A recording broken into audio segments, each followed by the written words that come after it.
ولذلك بنديلهم كل حاجه وبنديلهم ارض زراعيه وما حاجه اقول لهم ادوهم كل التسهيلات الممكنه. فاحنا ماشيين في هذا. طيب اذا ما انتقلنا الى الموضوع الذي شغل العالم خلال الفتره الاخيره وهي زياره الرئيس الامريكي باراك اوباما الى مصر ورسالته التي وجهها من تحت قبه جامعه القاهره الى العالم الاسلامي.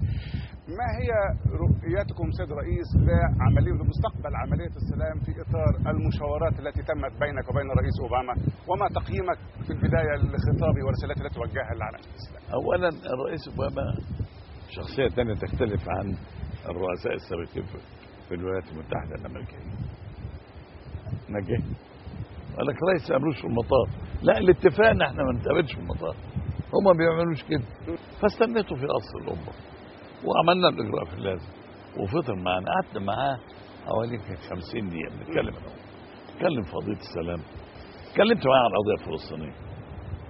كان قبل كده نتنياهو كان جالي زرني وقال لي انا رايح اقابل باراك وانا عاوز بفكر ان احنا نعمل خطوات متوازيه سوا، يعني نعمل خطوه والعالم العربي يعمل معاه خطوه.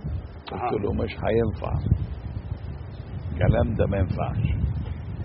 قبل كده العالم العربي فتح عندك، فانتوا فتحت عندكم 5 مكاتب تجاريه ما عملتوش حاجه، فما حدش عنده ثقه. فلازم تعمل خطوه كبيره عشان تساعد اللي كانوا فاتحين مكاتب يفتحوها، وبالتالي الخطوه الكبيره تجر خطوه. مطلوب منك حدد الحدود. نمره 2 الارض اللي عاوز تاخدها، عاوزين تاخد 6% مش هتفضل له بره. هم مستعدين لحد ما بين 1 ل 2% وياخدوا بدلها اسواق في ارض مكافئه. اما غير كده صعب.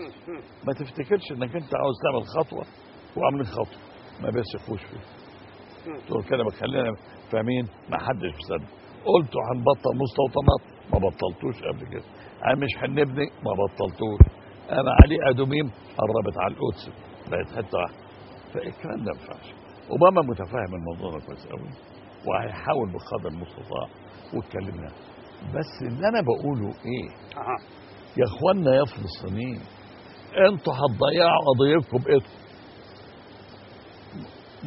قسمين بيتخانقوا كل يوم، بيقبضوا على بعض كل يوم. اما تيجي تتكلم انت الاسرائيلي يقول لك طب اتفاوض مع مين؟ له حق. مفيش بودي واحد شخص معين يفاوضوا معاه. وهكذا. يا جماعه علموا نفسكم، القضيه بتاعتكم ما حدش هيحلها لكم، انتوا لازم تساعدوا على حلها، لازم تتفقوا، لازم تتحدوا عشان تدونا المجال. احنا بنتكلم مع الامريكان والدول الاوروبيه كلهم عاوزين يساعدوكم، بس بالتمزق اللي انتوا فيه مش ممكن. طب لاي مدى كان في شكل من اشكال التفهم او الاتفاق في وجهات النظر فيما يتعلق بعمليه السلام بين ما طرحته سيد الرئيس وبين ما طرحه او رؤيه الرئيس اوباما؟ الرئيس اوباما عاوز يحل وعاوز يعمل حاجه في البتاع، بس لازم احنا نساعده. هيحل لوحده ازاي؟ لازم احنا نساعده ولازم الاسرائيليين يساعدوا، بس مش معناها انك هوقف المستوطنات وبعد شويه تروح باني تاني. مش هيصدقوه، وطول ما بيصدقوكوش اتقالت اكتر من مره ما صدقوكوش. لازم في حاجه ملموسه وقويه تشجع الدول العربيه انها تاخد معاك خطوات. ده من الطرف الاسرائيلي ومن الطرف الفلسطيني. الطرف الفلسطيني ما كانوش هيتفقوا مع بعض ما فيش موضوع، يبقى هيضيعوا قضيته. انا بقول لك كده بالكلام الواضح. من غير ما يتحدوا هيتكلموا عن مين؟ بتوع حماس بيدوروا على معبر رفح، سايبين ال5 معابر التانيين اللي بينهم وبين الضفه. يعني معناه عاوزين تبقوا دوله منفصله. مش معقول. طب الى اي مدى مصر سوف تستمر في التزامها بعمليه السلام بالدفع فيها بدفع الفصائل الفلسطينيه للاتفاق مع بعضها؟ احنا من يوم ما بدات القضيه الفلسطينيه واحنا خسرنا كثيرا. لولا القضيه الفلسطينيه كنا زماننا من الدول الكبيره القادره المتقدمه.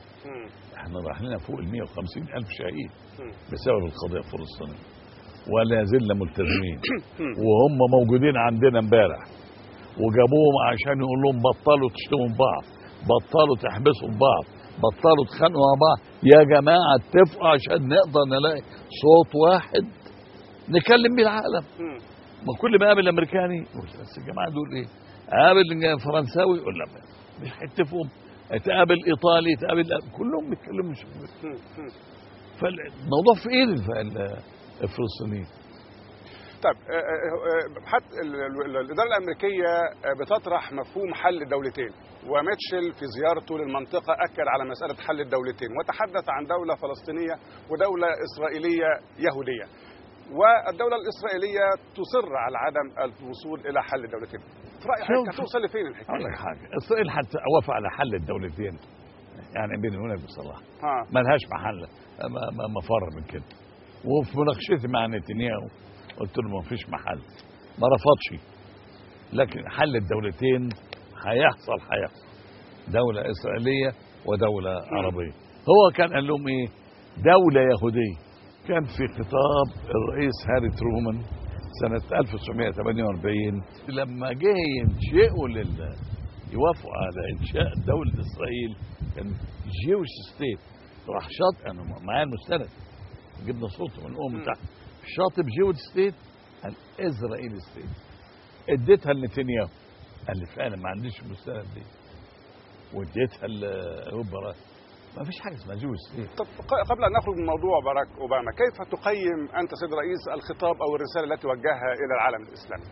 والله اوباما العالم الاسلامي مع الاداره اللي فاتت كان شاعر ان الاسلام ده ارهابيين، ان الاسلام ده مكروهين، ان المسلم في امريكا ده بيراقبوه بيتابعوه، لدرجه العالم بقى يخاف من اي واحد مسلم. اي واحد مسلم يبقى رايح اي حته خايف منبوذ. فجاي بيقول لهم انا مش هحارب المسلم. الراجل متعاطف ويقول لهم يا جماعه امريكا لا تحارب الاسلام، والاسلام دين سماوي شأن شبكه الاديان، احنا نتعامل ند لند، نتكلم سوا مع بعض، نترك الاديان دي، بلاش نتخانق في الاديان، لان الدين الاسلامي دين له مقوماته وله ومدح في الدين الاسلامي مش احسن من كده. طب سيريس، في نهايه مشاوراتك او الحوار مع الرئيس باراك اوباما ذكرت ان التواصل والمشاورات سوف تستمر، هل لك ان تطلعنا على تفاصيل اكثر حول المقصود بهذا؟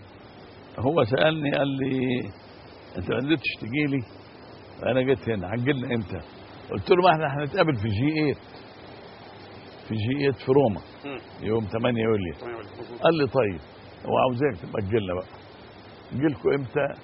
قال لي انت كنت قلت مره اواخر يوليو، لسه ما اتفقناش على الميعاد عشان نكمل الكلام، احنا اتكلمنا على مبادئ عامه لما جيت. فانا عندي زياره له، وعندي كمان اصل يوليو مشغول، عندي في اول يوليو القمه الاتحاد الافريقي 7 و8 يوليو على ما اتذكر G8 17 و18 عدم الانحياز في مصر، 21 في اجتماع في ايطاليا في ميلانو، وبعدين كان في كمان اجتماع بيتعمل في موسكو قمه عشان القضيه الفلسطينيه لسه ما اتفقناش عليه وهنروح نحضره طبعا. ففي اجتماعات كثيره وهنستمر في التواصل. والنهارده عندنا اسمه ايه ده